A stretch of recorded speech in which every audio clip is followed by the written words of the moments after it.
నమస్కారం. ప్రతిధ్వని కార్యక్రమానికి స్వాగతం. భారత్ అమెరికా సంబంధాల్లో మరో కీలక అధ్యాయానికి ప్రధాని నరేంద్ర మోదీ అమెరికా పర్యటన నాంది పలికింది. శ్వేత సౌధంలో మోదీకి ఘనస్వాగతం లభించింది. ఇరు దేశాల మధ్య సత్సంబంధాలు కొనసాగుతాయని అమెరికా అధ్యక్షుడు ట్రంప్ పేర్కొన్నారు.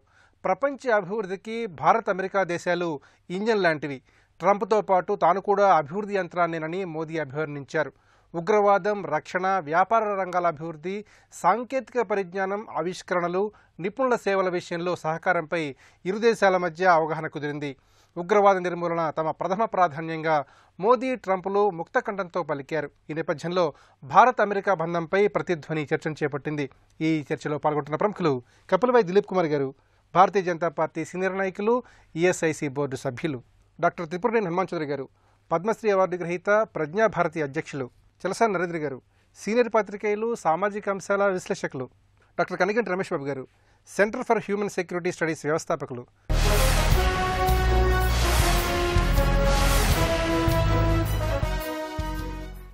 దిలీప్ కుమార్ గారు, అమెరికా శ్వేత సౌధంలో భారత ప్రధాని నరేంద్ర మోదీకి ఘన స్వాగతం లభించింది. ఇరు దేశాల మధ్య మైత్రి భవిష్యత్తులో కూడా కొనసాగుతుందని అధ్యక్షుడు ట్రంప్ స్పష్టంగా చెప్పారు. మరి నరేంద్ర మోదీ పర్యటన వల్ల భారత అమెరికా దేశాల మధ్య ద్వైపాక్షిక సంబంధాలు ఏ విధంగా మరింతగా బలోపేతం అవుతాయి? ఈరోజు ఒక నెసెసిటీ కూడా ఉంది, మనకు వాళ్ళతో సంబంధాలు మెరుగుపరుచుకోవాల్సిన అవసరం ఉంది ఇంటర్నేషనల్గా చూసినట్టయితే. ఎందుకంటే ఇంత ముందు నేను అన్నట్టు ఒక పవర్ఫుల్ ఎకానమీ కూడా, not only powerful democracy, it's powerful economy. మనకు తెలుసు అది ట్రేడ్ రిలేషన్స్ అనేది అమెరికాతో ఈరోజు కనుక పెంపొందించుకుంటే మనకు వచ్చే లాభాలు ఖచ్చితంగా చాలా ఎక్కువగా ఉంటాయి. సో ఇప్పుడున్న అట్మాస్ఫియర్ మోడీ ప్రభుత్వం వచ్చిన తర్వాత, రకరకాల స్టెప్స్ తీసుకొచ్చిన తర్వాత, అవినీతికి రహిత పాలన అందించిన తర్వాత, ఇక్కడ విదేశీ పెట్టుబడులు ఆహ్వానించడం, దానికి ఒక మార్గం ఏర్పాటు చేసిన తర్వాత డెఫినెట్గా భారత్ ఒక అట్రాక్టివ్ సెంటర్ ఫర్ ఇన్వెస్ట్మెంట్ లాగా కనిపిస్తుంది మొత్తం ప్రపంచ దేశాలకి.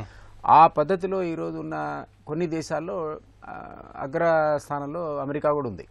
సో అటువంటి సిచ్యువేషన్లో, ఒక బ్యాక్డ్రాప్లో ఈ పర్యటన చాలా ఇంపార్టెంట్. సో ఈ ఇద్దరు నేతలు కూడా వాళ్ళ స్పీచెస్లో చాలా క్లియర్గా చెప్పారు. ఒకళ్ళ వైపు ఒకళ్ళు చూస్తున్నారు, దాని ట్రేడింగ్ అనండి, లేకపోతే ఇన్వెస్ట్మెంట్ అనండి, మరో రకమైనటువంటి ఇదనండి, ఈవెన్ టెర్రరిజం సంబంధించి కూడా గతంలో అమెరికా అది ఎంత క్యాజువల్గా తీసుకున్నా, ఇండియా అది మనం ప్రతిసారి ఎప్పుడు టెర్రరిస్ట్ దాడి వచ్చినా మనం చెప్తూ వస్తున్నాం, ఇది మనకు ఒక ప్రమాదం, అందరికీ ప్రమాదం, ఒక మా ఒక్కడ ప్రమాదమే కాదంటే ఎవరు కూడా అంతగా పెద్ద సీరియస్గా తీసుకోలేదు. సో అట్లాంటి వాటిని ఈరోజు అమెరికా కూడా గుర్తించడం మనకు క్లియర్ కనిపిస్తుంది. ఎందుకంటే ఆ దాడి, వాళ్ళ మీద కూడా దాడులు కూడా గతంలో మనం చూసాం ఏ రకంగా జరిగాయి. సో ఆ తర్వాత వాళ్ళు రియలైజ్ అయ్యారు, వాళ్ళ మీద వాళ్ళు ప్రపంచవ్యాప్తంగా ఫోకస్ కూడా పెట్టారు. ఇప్పుడు దీన్ని మనం అంతమందించడానికి వాళ్ళ పిలుపు కూడా మనం చూసాం. గతంలో ట్రంప్ కూడా దాన్ని రీట్రేట్ చేశాడు. గత ప్రెసిడెంట్ ఆ మాట అన్నాడు, ఈయన కూడా అదే మాట అన్నాడు. ఇప్పుడు ఇద్దరు కూడా సంయుక్తంగా ఒక వేదిక మీదుగా టెర్రరిస్ట్ని అంతం చేయడానికి ఒక కామన్ ప్రకటన ఇవ్వటం, ట్రేడ్ అగ్రిమెంట్ లాగా ఒకటి చేసుకోవటం, తర్వాత వాళ్ళు కూడా ఇంతకుముందు ప్రైమరీ పార్ట్నర్, ప్రైమ్ పార్ట్నర్ కాదు.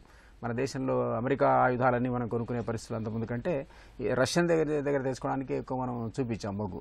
ఇప్పుడు మన డ్రోన్స్ వాళ్ళు ఇవ్వడానికి కూడా అంగీకరించడంతో చైనా వరిగా వస్తుంది. హిందూ మహాసముద్రంలో మనకు కీలకమైనటువంటి ఒక సంపదే అది డ్రోన్స్ అనేది మన దగ్గరికి వచ్చినట్టయితే మన ఆర్మరీలోకి. సో ఇవన్నీ దానికోటి మనం చూసినట్టయితే చాలా కీలకమైనటువంటి ఒక పర్యటన ఇది. హనుమాన్ చౌదరి గారు, కశ్మీర్ ఉగ్రవాద సంస్థ ముజాహిదీన్ అధినేత సలావుద్దీన్ను అంతర్జాతీయ ఉగ్రవాదిగా అమెరికా ప్రకటించింది. తమ ప్రథమ ప్రాధాన్యం ఉగ్రవాద నిర్మూలన అని చెప్పి ట్రంప్ అలాగే నరేంద్ర మోదీ ముక్తఖండంతో చెబుతున్నారు. మరి ఉగ్రవాద నిర్మూలన విషయంలో అమెరికా, భారతదేశాలు ఏ విధంగా ముందడుగేయాలి? మన ప్రైమ్ మినిస్టర్ గారిని ట్రావెలింగ్ ప్రైమ్ మినిస్టర్ అనొచ్చు అనమాట. The most travelling prime minister ఎవరైనా ఉన్నారంటే ప్రపంచంలో మోడీ గారు. దీనివల్ల మేలే జరుగుతుంది, ఒక ఉగ్రవాదమనే కాదనమాట అండి, ఎన్నో విషయాల గురించి కూడాను.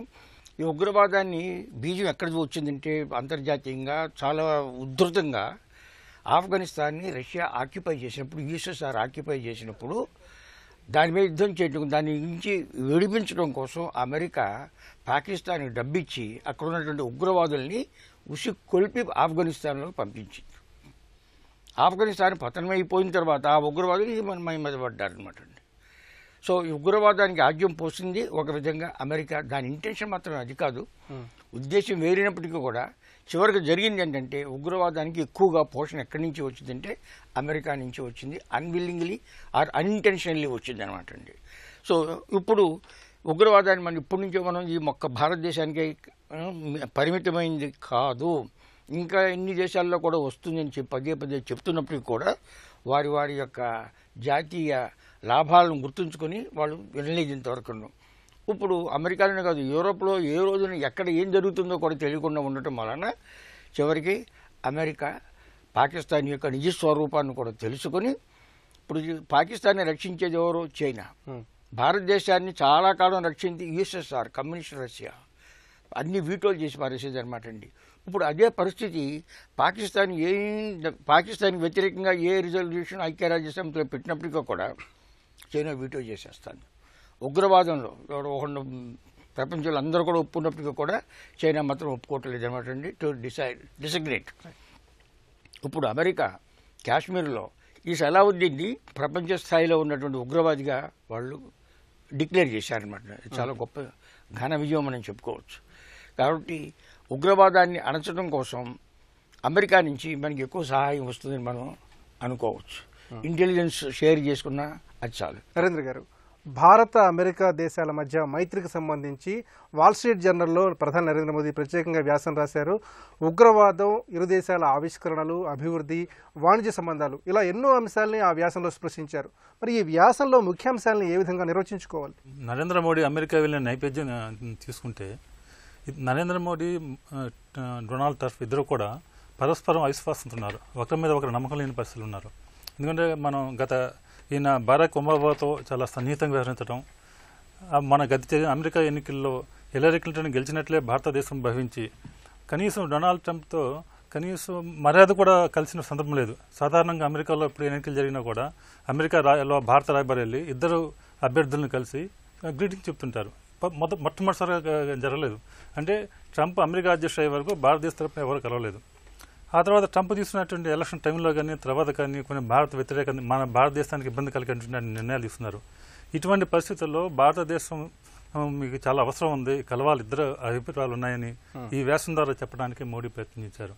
ముఖ్యంగా ఉగ్రవాదం నాడు ఈనాడు అమెరికా ఆఫ్ఘనిస్తాన్లో ఎంత చేసినా కూడా అక్కడ చైనా, రష్యా, పాకిస్తాన్ కలిసి తాలిబాన్లకి మళ్ళీ సపోర్ట్ ఇచ్చే పరిస్థితులు ఏర్పడుతున్నాయి. అది అమెరికాకి ఒక పెద్ద సవాలుగా పరిణమించింది. అక్కడ కేవలం ఆఫ్ఘనిస్తాన్లో ప్రజలు కానీ ప్రభుత్వం కానీ విశ్వసించి మాట వినేది కేవలం భారతదేశం చెప్తే వింటారు. వాళ్ళు అమెరికా అన్నా కూడా వాళ్ళకి నమ్మకం లేదు. అక్కడ భారతదేశం యొక్క అవసరం ఉంది. ఈ విధంగా ఈ టెర్రరిజం విషయంలో అమెరికా ఎదుర్కొన్న సవాల్ విషయంలో భారతదేశం అవసరం. తర్వాత ట్రంప్ అమెరికాలో స్వదేశంలో అనేక ఇబ్బందులు, క్రైసిస్ ఎదుర్కొంటున్నారు. మాకు ట్రంప్ వద్దు అని అవిశ్వాసం తీసుకురావాలనే ప్రయత్నాలు జరుగుతున్నాయి. ఇలాంటి పరిస్థితుల్లో అమెరికాలో ఉపాధి అవకాశాలు కల్పిస్తానని, పరిశ్రమలు అభివృద్ధి చేస్తానని హామీలు ఇచ్చారు. దానికి కూడా భారతదేశం అవసరం ఉంది. ఇవన్నీ కూడా మోడీ తన వ్యాసం ద్వారా చెప్పి మాతో కలిసి ఉండటం వల్ల మీకు కూడా చాలా ప్రయోజనం ఉంటానని చెప్పడానికి ప్రయత్నం చేశారు. కాబట్టి ఈ విధంగా ఉన్న అవిశ్వాసాన్ని పోగొట్టడం కోసం ఇంతకుముందు ఎప్పుడు కూడా ట్రంప్ అమెరికాలో అనేక భారతదేశ వ్యతిరేకమైన అనేక నిర్ణయాలు జరుగుతున్నా కూడా ఏనాడు కూడా నరేంద్ర మోడీ ఒక నోటు తెచ్చి దానికి కనీసం నిరసన కూడా తెలపలేదు. మొట్టమొదటిసారిగా ఈ 3 ఏళ్లలో మోడీ కేవలం దౌత్యపరమైనటువంటి ఒక దౌత్యవేత్తగా వెళ్ళారు. ఇంతకుముందు అమెరికా వెళ్ళినప్పుడు ఇంతకుముందు 5వ వెళ్ళటం, ద్వైపాక్షిక చర్చల కోసం 2 సార్లు వెళ్ళారు.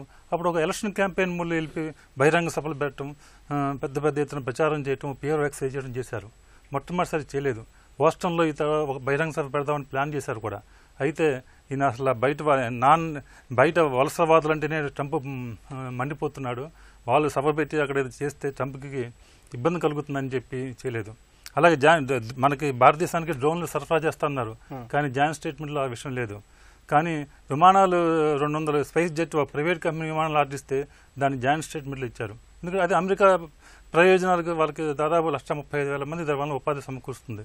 2 దేశాల ప్రయోజనాలకు చోట కలిసి ఇద్దరం కలిసిపోతామంటే సందేశం ఇవ్వడానికి ప్రయత్నం జరిగింది. రమేష్ బాబు గారు, మోదీ అమెరికా పర్యటన వల్ల దేశానికి ఎలాంటి ప్రయోజనం చేకూరుతుంది? ఇరు దేశాల మధ్య ద్వైపాక్షిక సంబంధాలు ఏ విధంగా మెరుగుపడతాయి? తప్పనిసరిగా ఇది నేను ఎలా భావిస్తున్నానంటేనండి, ఇది ఒక కర్టన్ రైజర్ అండి. ఒబామాతో పర్సనల్ కెమిస్ట్రీ చాలా బాగుండేది. ఇప్పుడు మళ్ళీ పర్సనల్ కెమిస్ట్రీ ఇక్కడ ఒకటండి, make America great again versus make in India. Make America great again Donald Trump, make in India Modi. ఆ విధంగా చూసుకున్నప్పుడు ఇద్దరికి డొమెస్టిక్ ఆడియన్స్ని తప్పనిసరిగా ఆయా దేశ పౌరుల్ని వాళ్ళు నిద్రలేపుతున్నారు, ఎవేకిన్ చేస్తున్నారు. అది ఒక రకంగా చూసుకుంటే. ఇంకొక రకంగా చూసుకుంటే మరి ముఖ్యంగా మనం గమనించాల్సింది ఏంటంటే ఇప్పుడు G20 సమ్మిట్లో కూడా ప్రధానమంత్రి మోడీ గారు మళ్ళీ అమెరికన్ ప్రెసిడెంట్ని కలవబోతున్నారు అతి త్వరలో, ఇంకొక నెల రోజుల వ్యవధిలో. దీని తర్వాత సెప్టెంబర్లో కూడా యునైటెడ్ నేషన్స్ జరిగే సమావేశం కూడా మోడీ గారు మళ్ళీ అమెరికన్ ప్రెసిడెంట్ని కలవబోతున్నారు. అంటే ఈ 3 రోజుల ట్రిప్లో, అమెరికా యొక్క ఈ 3 రోజుల పర్యటనలో అన్ని అంశాలని కవర్ చేయలేకపోవచ్చు. క్లైమేట్ చేంజ్ కానివ్వండి, UN సెక్యూరిటీ కౌన్సిల్ సీట్ కానివ్వండి, టెర్రరిజం కానివ్వండి, ముఖ్యంగా ట్రేడ్, టెక్నాలజీ, టెర్రరిజం, ఈ త్రీ టీస్ని గమనించినప్పుడు ఈ మూడింటిని కానివ్వండి, ఇమిగ్రేషన్ పాలసీకి సంబంధించిన కానివ్వండి, ముఖ్యంగా నాసాకి ఇస్రోకి జరుగుతున్న మధ్య ద్వైపాక్షికమైన సంబంధాలకు సంబంధించింది కానివ్వండి, ఇంత పెద్ద large gamut of things are there in Indo US relations. అన్ని ద్వైపాక్షిక సంబంధాలని మనం ఒక చోటకి తీసుకురావటం ఇబ్బంది, 3 రోజులు కష్టం. కాబట్టి మళ్ళీ సబ్సిక్వెంట్ విజిట్స్లో రాబోతున్న తరుణంలో మళ్ళీ ప్రధానమంత్రి మోడీ గారు తప్పనిసరిగా ప్రెసిడెంట్ డొనాల్డ్ ట్రంప్తో తీసుకొస్తారు. ఇది ఒక శుభపరిణామము. ముఖ్యంగా గమనించాల్సిన అంశం ఏంటంటే ఇక్కడ జాతీయ భద్రతా సలహాదారు అజిత్ కుమార్ దోవల్ గారు కూడా ఈ 3 రోజుల పర్యటనలో కూడా ఆయన భాగంగా ఉండి డిఫెన్స్ సెక్రటరీని, సెక్రటరీ ఆఫ్ స్టేట్ని, మ్యాటిస్ని, టిల్లర్సన్ని ఇద్దరిని కలవటం, ముఖ్యంగా వాళ్ళిద్దరితో మంతనాలు జరపటం, చైనా కదలికలను గమనించడం. ఆల్రెడీకి మనకు సంకేతాలు వచ్చినాయి. ఏమని? సిక్కింలో నాతులా పాస్ దగ్గర ఇమ్మీడియట్గా చైనీస్ సైనికులు ఇన్కర్షన్స్ లోపలికి తీసుకొచ్చారు. యువతల వైపు నుంచి అమెరికా కూడా సంకేతం పంపించింది. ఏమని? సలావుద్దీన్ని గ్లోబల్ టెర్రరిస్ట్గా ప్రకటించడం ద్వారా మీరు చెబుతున్న ఉగ్రవాదానికి సంబంధించిన సమస్య ఏదైతే ఉందో భారతదేశానికి, అది భారతదేశానికే కాదు ప్రపంచానికి కూడా అని ఇంకొక రకమైన సంకేతం వచ్చింది. ఈ విధంగా అటు చైనాని, ఇటు పాకిస్తాన్ని ఒక షాట్తో, ఒక దెబ్బతో 2 బర్డ్స్ని కలిపింది ప్రధానమంత్రి మోడీ గారి విజిట్. దిలీప్ కుమార్ గారు, భారత్ అమెరికా దేశాల మధ్య పలు అంశాలకు సంబంధించి కీలక ఒప్పందాలు కుదిరాయి. వ్యాపార వాణిజ్యాలు, అలాగే సాంకేతిక పరిజ్ఞానం, ఇరు దేశాలకు సంబంధించిన ఆవిష్కరణలు, అట్లాగే నిపుణుల సేవలు, వీటన్నిటి ద్వారా 2 దేశాల మధ్య ఆర్థిక బంధం ఏ విధంగా బలోపేతం అవుతుంది? డెఫినెట్గా ఇప్పుడు ఇద్దరి చర్చల తర్వాత ఆ విధమైనటువంటి సంబంధాలు మెరుగుపడతాయి. గతంలో ఇద్దరి మధ్య ఒక రకమైన అనుమానమైనటువంటి ఒక దృక్పథం ఉండేది. ఒకళ్ళ పట్ల ఒకళ్ళు టోటల్ కాన్ఫిడెన్స్ గతంలో ఎప్పుడు కూడా లేవు, ఇండియా కానీ అమెరికా కానీ. సో అవి గ్రాడ్యువల్గా ఒక పీరియడ్ ఆఫ్ టైం ఇట్లా యుఎస్ఆర్ విడిపోయి ఆ తర్వాత కంట్రీ వీక్ అయిన తర్వాత మనం కూడా మిలిటరీ డిపెండెన్స్ కానీ లేదా ఇంటర్నేషనల్గా డిపెండ్ కావడం కానీ రష్యా మీద తగ్గిన తర్వాత ఖచ్చితంగా మనం ఇంకోవైపు చూడాల్సిన పరిస్థితి కూడా ఏర్పడ్డది. తర్వాత ఇక్కడ అమెరికాలో కూడా ఒక్కొక్క రూలర్, ఒక్కొక్క అధ్యక్షుడు వచ్చిన తర్వాత ఒక్కొక్క రకమైన పాలసీ, ఒక్కొక్క ఎదురు. అంతకుముందు పాకిస్తాన్ పట్ల చాలా అనుకూలమైన వాతావరణం అమెరికాలో ఉండేది. ఇప్పుడు అట్లా లేదు. ఎక్కడ పెరిగినా సరే ఉగ్రవాదం మాకు కూడా ఇది పెనుభూతమైనటువంటి దృక్పథం వచ్చిన తర్వాత వాళ్ళ వైఖరిలో మార్పు వచ్చింది. సో ఇక్కడ ఒక స్ట్రాటజిక్ లొకేషన్లో ఉంది ఇండియా.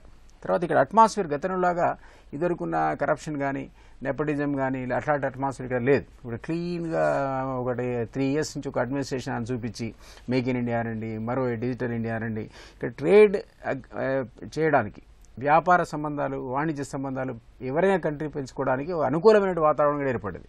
సో ఇక్కడ మీరు చూసినట్టయితే ఇండియా నుంచి గతంలో మన వాళ్ళు ఎన్నో వందల మంది, వేల మంది సైంటిస్టులు ఉన్నారు ఆ దేశంలో. అది ఎక్కడ చూసినా అసలు అమెరికాలో చాలా మంది క్రీమ్ ఆఫ్ ఇండియన్ సైంటిస్ట్ అంతా అమెరికాలో ఉన్నారు ఈరోజు.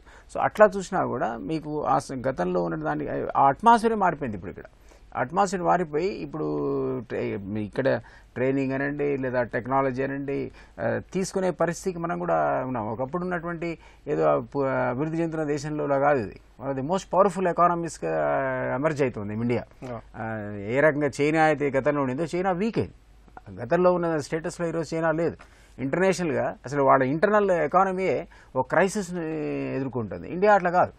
ఈవెన్ డిమానిటైజేషన్ తర్వాత కూడా పవర్ఫుల్ ఎకానమీ ఎమర్జ్ అయింది తప్ప అసలు చాలామంది విపక్షాలు అయితే ఈ డిమానిటైజేషన్ ఎఫెక్ట్కు కుదేలైపోతుంది మార్కెట్ అన్నారు.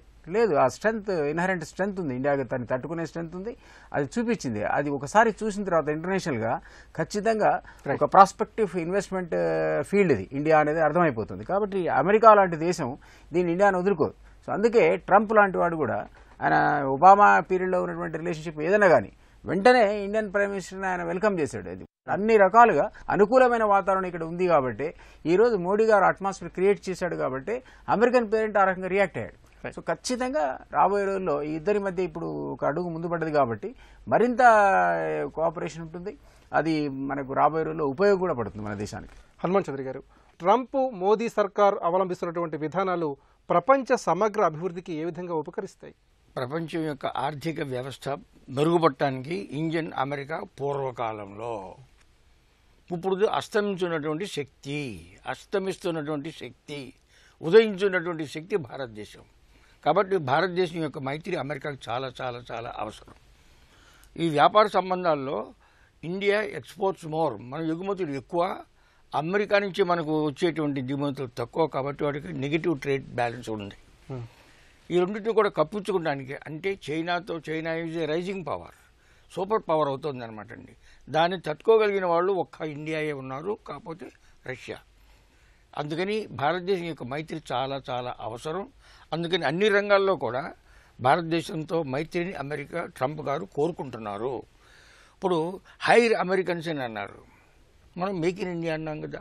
ఈ రెండింటికి సమన్వయం ఎలా చేయాలంటే మోదీ గారు అమెరికాలో ఏం చెప్పారు, సబ్కే సాత్ సబ్కా హాత్ అన్నాడు. దాన్ని చక్కగా సమన్వయం చేశాడనమాట. మీరు మేము కలిసి మీ యొక్క ప్రోగ్రెస్ మా యొక్క ప్రోగ్రెస్ కూడా సాధించుకుందామని చెప్పారనమాట అండి. అందుకని చక్కగా చెప్పారు. అందుకనే ఏ విదేశీ ప్రధానమంత్రికి కూడా దక్కని గౌరవం ఈయనకు వెళ్ళగానే డిన్నర్ పార్టీ కూడా ఆయన ఇచ్చారనమాట. అందుకని అందులో నా ట్రూ ఫ్రెండ్ అని చెప్తున్నాడు. ఈయన రాకముందే నాకు నిజమైన మిత్రుడు ఎవరంటే మోడీ గారని చెప్పారు. కాబట్టి ఈ సంబంధాలు, ఎందుకంటే the chemistry between prime minister, the chiefs of the states is very very important. చక్కని మైత్రిని సాధించారన్నమాట అండి. ఇంకొక అమెరికాకి ఎంత పెద్ద భయం అంటే అమెరికా యొక్క ప్రొటెక్టెడ్ పీపుల్ ఎవరో జపాను, సౌత్ కొరియా. అందుకని సౌత్ చైనా సీలో నావిగేషన్ ఫ్రీడమ్ అనేది చాలా అవసరం అనమాట అండి. దీన్ని సాధించడం కోసం మన ఇండియా యొక్క ఫ్రెండ్షిప్ అమెరికాకు చాలా అవసరం.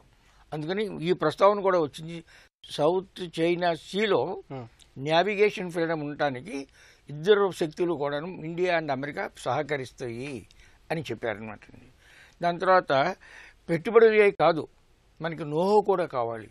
అందుకనే Tata Lockheed Martin F-36 fighter ప్లేన్స్ని భారతదేశంలో తయారు చేయడానికి ఒప్పందం కుదుర్చుకున్నాం అనమాట అండి. ఇంకా ఈయన అక్కడికి వెళ్ళినప్పుడు 10 మంది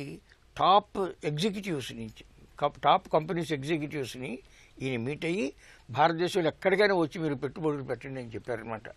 అమెరికా గుర్తిస్తోంది ఇక్కడ చాలా అద్భుతమైనటువంటి మానవ వనరులు ఉన్నాయి. అందులో మేధాశక్తి కలిగిన వాళ్ళంతా కూడాను ఆ కంపెనీ అమెరికా కావాలి. కాబట్టి ఎటువంటి ఆంక్షలు విధించినప్పటికీ కూడా భారతదేశానికి ఎక్కువ నష్టం కలిగించేటువంటి ఆంక్షలు అమెరికా విధించదు. గారు, అతి పురాతన అతిపెద్ద ప్రజాస్వామ్య దేశాలైన అమెరికా భారతదేశాల మధ్య బంధాన్ని ప్రపంచ దేశాలన్నీ కూడా ఎంతో ఆసక్తిగా గమనిస్తున్నాయి. మరి రెండు దేశాల మధ్య ఉన్నటువంటి బాంధవ్యానికి అంతర్జాతీయంగా ఎలాంటి ప్రాధాన్యత ఉంది? అమెరికా గొప్ప ప్రజాస్వామ్య దేశం అయినా కూడా మొదటగా నుంచి వివిధ కారణాల వలన వాళ్ళు నిరంకుశ పాలనల్ని, ఎక్కడైతే ప్రజాస్వామ్యం లేదో అలాంటి దేశాలని వివిధ కారణాల వలన సపోర్ట్ చేస్తూ వచ్చారు. భారతదేశం విషయంలో కూడా వాళ్ళు పాకిస్తాన్కి ఇచ్చినటువంటి ప్రాధాన్యత మనకి ఇవ్వలేదు ఇంతకాలం.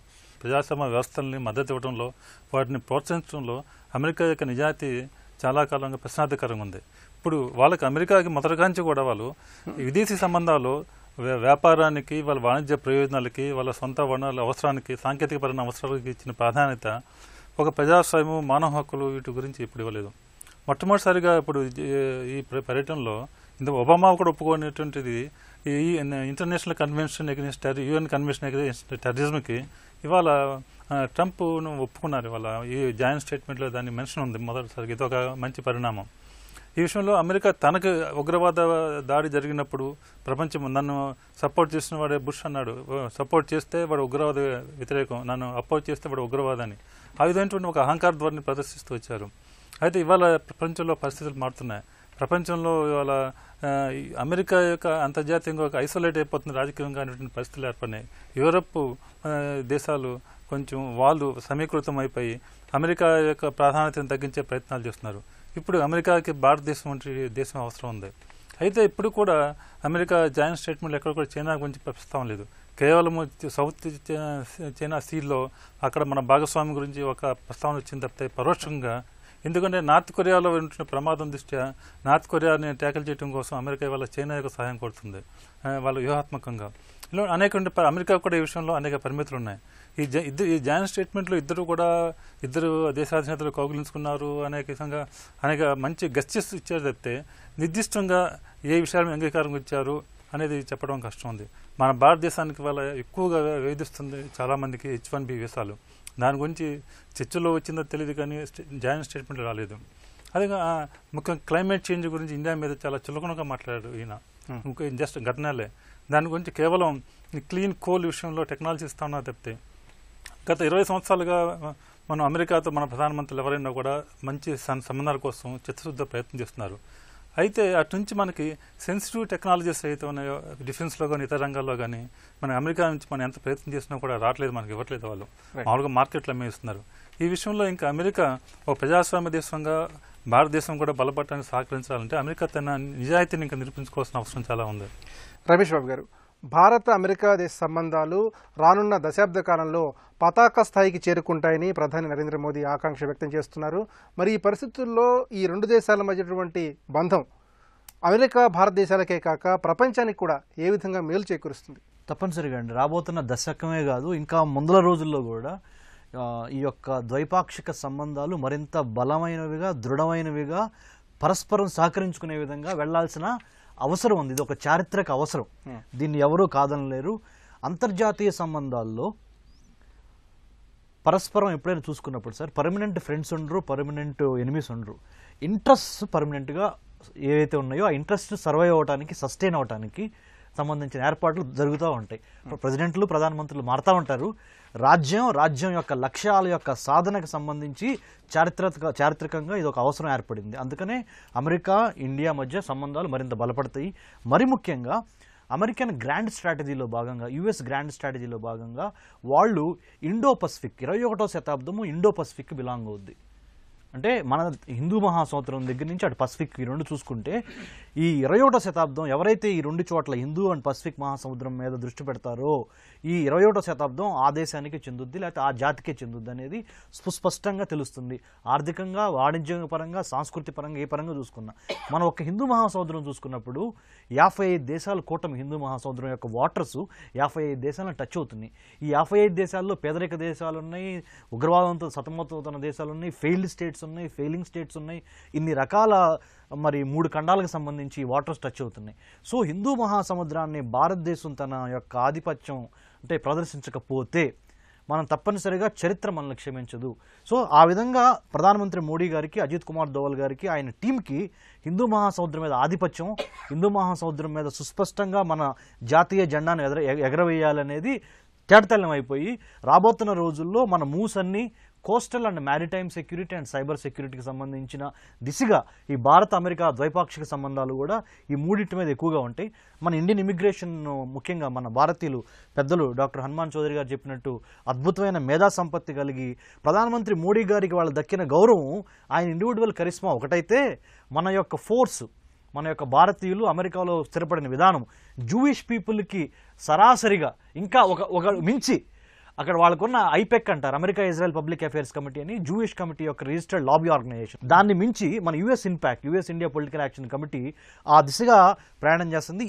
భారత్ అమెరికా సంబంధాలు మోదీ తాజా పర్యటనతో మరింతగా బలపడ్డాయి.